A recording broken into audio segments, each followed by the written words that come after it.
대한민국 제11대와 12대 대통령을 지낸 전두환은 1931년 1월 18일 경상남도 합천군에서 태어났다. 6남 5녀 중 넷째로 아버지 전상우와 어머니 김전문 사이에서 태어났으며 5살이 되던 해 가족 모두 대구로 이주하게 된다. 이 농군 집안, 아버지 전상우는 합천 가야면 일대에서 마을 구장을 지낸 평범한 농민이었다. 구장은 오늘날로 치면 통장이나 이장에 해당하는 말단 행정직으로 집안은 늘 넉넉하지 않았다고 한다. 삼이웃 사촌 노태우, 훗날 전두환과 함께 권력을 나눠 가진 노태우 역시 같은 합천 출신이었다. 두 사람은 어릴 때부터 이웃 사촌으로 지냈다고 하며 대구로 이주한 뒤에도 같은 동네에서 자랐다고 전해진다. 이후 육군사관학교 11기 동기로 다시 만나게 되며 그 인연은 하나회 결성과 12.12 반란, 그리고 대통령직 승계로까지 이어지게 된다. 사학도병 지원. 1950년 한국전쟁이 발발하자 당시 대구공업고등학교 3학년이었던 전두환은 학도병에 자원하여 전쟁에 참전하였다. 이듬해인 1951년 육군사관학교 11기로 입교하게 되며 본격적인 군인의 길을 걷기 시작하였다. 육사 11기는 한국전쟁 중 개교한 첫 4년제 정규 육사 기수였으며 전두환은 이 기수에 대한 자부심이 남달랐다고 한다. 오 박정희와의 만남. 1961년 56 군사정변이 일어났을 당시 전두환은 서울대 학군단 교관으로 근무하고 있었다. 그는 육사 생도들을 규합하여 쿠데타 지지 시가 행진을 직접 이끌었으며 이 행동이 박정희의 눈에 들어 국가재건 최고회의 비서관으로 발탁되었다. 이후 박정희는 전두환에게 국회의원 출마를 권유하기도 하였는데 전두환은 군대에도 충성스러운 사람이 있어야 하지 않겠습니까? 라고 답하였다. 이 한마디에 박정희가 크게 감동하였다고 전해진다. 육하나회. 1963년 전두환은 노태우, 정호용 등 육사 11기 동기들과 함께 군내 비밀 사조직 하나회를 결성하였다.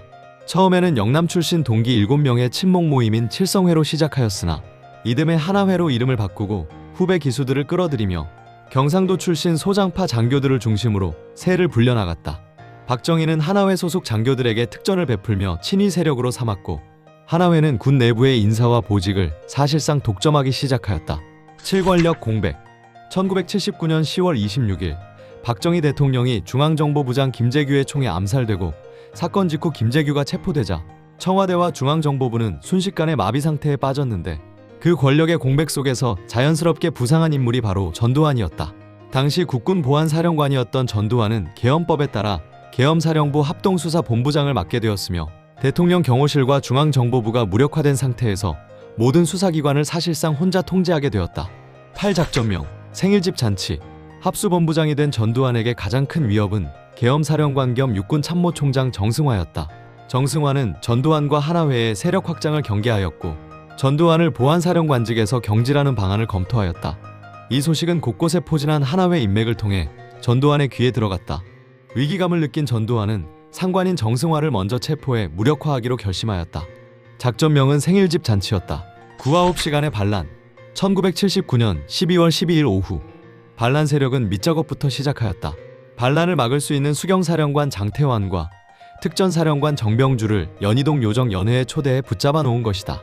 오후 7시 10분 헌병 65명이 한남동 참모총장 공관에 난입하였고 경비 해병대원들과 총격전 끝에 정승화를 서빙고 분실로 강제 압송하였다. 전두환은 직접 최규하 대통령을 찾아가 체포 허가를 요청하였으나 최규하는 국방장관과 먼저 협의하겠다며 허가를 거부하였다. 체포는 이미 이루어진 상태에서 허가가 거부된 것이다. 사후 승인 이전에 체포가 이루어지며 사실상 군사반란으로 번지게 되었다. 10 마지막 진압군. 연회장을 탈출한 수경사령관 장태환은 본부로 돌아와 반란 사실을 확인하고 합수부에 전화를 걸어 이렇게 외쳤다고 한다. 반란군 놈들 거기 그대로 있어. 전차 몰고 가서 다 깔아 죽여버릴 테니까. 육군 지휘부는 반란 진압을 위해 구공수 여단에 출동 명령을 내렸다. 구공수 여단장 윤은기 소장은 하나회 소속이 아니었으며 서울에서 가장 가까이 위치한 부대였다. 자정을 넘긴 0시 5분 구공수 여단이 서울을 향해 출발하였다. 이 부대가 도착하면 합수부는 즉시 진압될 상황이었다. 10일 신사협정. 궁지에 몰린 전두환 측은 육군 지휘부에 무전을 보냈는데 군이 둘로 나뉘어 싸우다가는 북한이 쳐들어올 수 있으니 서로 공격을 중지하는 신사협정을 맺자고 제안한 것이다. 육군 지휘부는 이 제안을 받아들였다. 구공수 여단은 출동 15분 만인 0시 20분 부천 인근에서 회군하였다. 마지막 카드가 사라진 순간이었다. 반란 세력은 협정을 지킬 생각이 없었고 구공수 여단이 물러서자마자 3공수 여단을 특전사령부로 출동시켰고 총격전 끝에 정병주 사령관을 체포하였다. 이 과정에서 정병주는 왼팔에 총상을 입었으며 비서실장 김호랑 소령이 현장에서 사망하였다. 12. 행주대교. 전방부대인 구사단장 노태우는 병력 1300여 명을 서울로 이동시켰다. 장태환은 한강 다리 전체에 바리케이드를 설치하였으나 반란 병력은 장태환의 관할이 아닌 딱 한 곳인 행주대교를 통해 한강을 건넜다. 새벽 1시 35분 반란군이 용산에 진입하였으며 총격전 끝에 육군본부와 국방부를 점령하였다. 우연히 그 자리에 있던 노재현 국방장관도 이때 연행되었다. 새벽 3시 40분 수경사마저 점령되며 반란은 완성되었다. 새벽 4시 50분 최규하 대통령은 정승화 체포를 허가하는 서명을 하였는데 이미 체포가 이루어진 뒤에 사후 서명이었으며 최규하는 서명 문서에 당시 시각을 직접 기입하여 이 사실을 기록으로 남겼다. 13. 광주. 1980년 5월 17일 자정 전두환을 중심으로 한 신군부는 비상계엄을 전국으로 확대하고 모든 정치활동을 금지하였다. 이튿날 광주에서 계엄 철폐를 요구하는 시위가 시작되자 신군부는 공수부대를 투입하였다. 시위대를 향한 공수부대의 진압은 극도로 폭력적이었다고 전해지며 시민들뿐 아니라 지나가던 행인과 부상자까지 무차별로 제압되었다고 한다. 신군부는 광주를 외부와 완전히 차단하였다. 열흘간의 항쟁 끝에 계엄군이 재진입하며 진압이 완료되었다. 공식 집계된 사망자는 166명이었으나 행방불명자와 부상자를 포함한 실제 피해는 이보다 훨씬 많다는 주장이 지금도 이어지고 있다. 14. 끝내 없었던 사과. 전두환은 당시 보안사령관 직책을 이유로 5.18 진압 명령에 관여하지 않았다고 주장하였는데 그러나 이후 공개된 미국 외교문서들에서는 그가 신군부 핵심으로서 강경 진압 과정에 깊이 관여한 정황이 드러났다고 한다. 그리고 5.18 희생자들과 유가족들을 향한 명확한 공식 사과 역시 끝내 이루어지지 않았다고 한다. 15. 언론 통폐합. 집권 직후 전두환 정권은 대대적인 언론 통폐합을 단행하였다. 신문방송 통신사 수십 개가 강제 폐간되거나 통합되었고 민영방송이었던 동양방송 TBC는 KBS에 강제 흡수되었다.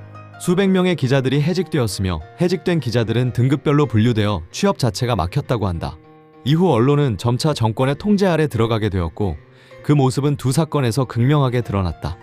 5.18 광주 민주화운동 당시 일부 언론은 시민들을 폭도나 불순분자로 묘사하였으며 1987년 박종철 고문치사 사건 때는 책상을 탁 치니 억하고 죽었다라는 수사기관 발표를 그대로 보도하기도 하였다. 당시 언론 통제의 현실을 보여주는 장면으로 지금까지도 자주 언급되고 있다. 16.3S 스포츠, 스크린, 성정책. 5.18 이후 전두환 정권은 대중문화와 여가산업을 적극 확대하기 시작하였다. 1980년에는 37년간 이어졌던 야간 통행금지가 해제되었고 1982년에는 프로야구가 출범하였으며 컬러TV 방송 역시 이 시기 본격적으로 보급되기 시작하였다. 당시 정권은 스포츠와 대중문화를 적극 육성하였는데 이를 두고 훗날 사람들은 스포츠, 스크린, 성인문화를 활용한 이른바 3S 정책이라고 부르게 된다. 일각에서는 국민의 관심을 정치보다 대중문화로 돌리기 위한 전략이었다는 평가도 이어지고 있다. 17 책상을 탁 치니까 억하고 죽었다. 1987년 1월 서울대학교 학생 박종철이 치안본부 대공수사단에서 조사를 받던 중 사망하였다. 수사관들은 처음에 책상을 탁 치니까 억하고 죽었다는 발표를 내놓았으나 물고문에 의한 사망이었다는 사실이 뒤늦게 밝혀졌다. 같은 해 6월 연세대학교 학생 이한열이 시위 도중 경찰이 쏜 최루탄에 맞아 쓰러졌다. 두 사건이 기폭제가 되어 전국에서 6월 민주항쟁이 일어났고 전두환 정권은 직선제 개헌을 수용하는 6.29 선언을 내놓게 된다. 18. 노태우 정부. 1988년 전두환이 대통령직에서 물러나고 노태우 정부가 출범하면서 분위기가 달라지기 시작하였다. 국회에서는 전두환 정권 시절의 책임과 의혹을 규명하기 위한 이른바 50 청문회가 열렸다. 결국 1988년 11월 23일 전두환은 연희동 자택 앞에서 대국민 사과문을 직접 낭독한 뒤 강원도 인제의 백담사로 들어가 2년 가까운 은둔 생활을 이어가게 된다. 19. 안양교도소로 압송. 1995년 전두환은 12.12 군사반란과 5.18 내란 그리고 뇌물수수 혐의로 기소되었다. 검찰 출석 요구에 전두환은 연희동 자택 앞에서 담화를 발표하고 국립서울현충원을 참배한 뒤 고향 합천으로 내려가 버렸다. 검찰은 이를 도주 행위로 간주하여 구속영장을 청구하였고 이튿날 새벽 합천생가에서 체포되어 안양교도소로 압송되었다. 24형 선고. 1심에서 전두환에게 내려진 선고는 사형이었다. 2심에서 무기징역으로 감형된 후 1997년 4월 대법원에서 무기징역과 추징금 205억 원이 최종 확정되었다. 그러나 대법원 판결 확정 8개월 만인 1997년 12월 22일 김영삼 대통령의 특별 사면으로 안양교도소에서 풀려났다. 당시 국민 여론조사에서 응답자 74%가 조건 없는 사면에 반대하였다고 한다. 출소 당일 전두환은 취재진을 향해 기자 여러분은 교도소에 가지 말라고 농담을 던지며 걸어 나왔다. 20일 2205억 원의 추징금, 사면 이후에도 추징금 2205억 원의 납부 명령은 그대로 유지되었다. 법원이 재산 목록 제출을 명령하자 전두환은 법정에서 예금이 29만 원뿐이라고 말하였다. 판사가 무슨 돈으로 골프를 치러 다니냐고 지적하자 인연 있는 사람들이 도와준다고 답하였다고 한다. 이 시기 전두환은 수십만 원짜리 코스 요리와 해외 골프 여행을 즐기는 생활을 이어가고 있었다. 2016년 전두환 본인이 직접 밝힌 바에 따르면 29만 원은 압류된 휴면 계좌에서 발생한 이자 총액이었다고 한다. 22 쿠데타 40주년 만찬. 2019년 12월 12일은 12.12 군사반란이 일어난 지 꼭 40년이 되는 날이었는데 이날 전두환은 반란의 주역들과 함께 서울의 한 고급 중식당에서 만찬을 즐기는 모습이 공개되었다. 알츠하이머를 이유로 재판에 출석하지 않았던 만큼 논란이 커졌다. 2021년 11월 23일 2021년 10월 노태우 전 대통령이 먼저 세상을 떠나고 28일 뒤인 11월 23일 오전 전두환은 서울 연희동 자택에서 의식을 잃고 쓰러진 채 발견되어 향년 90세로 사망하였다. 장례는 국가장이 아닌 가족장으로 치러졌으며 유해는 화장 후 연희동 자택에 안치되었다.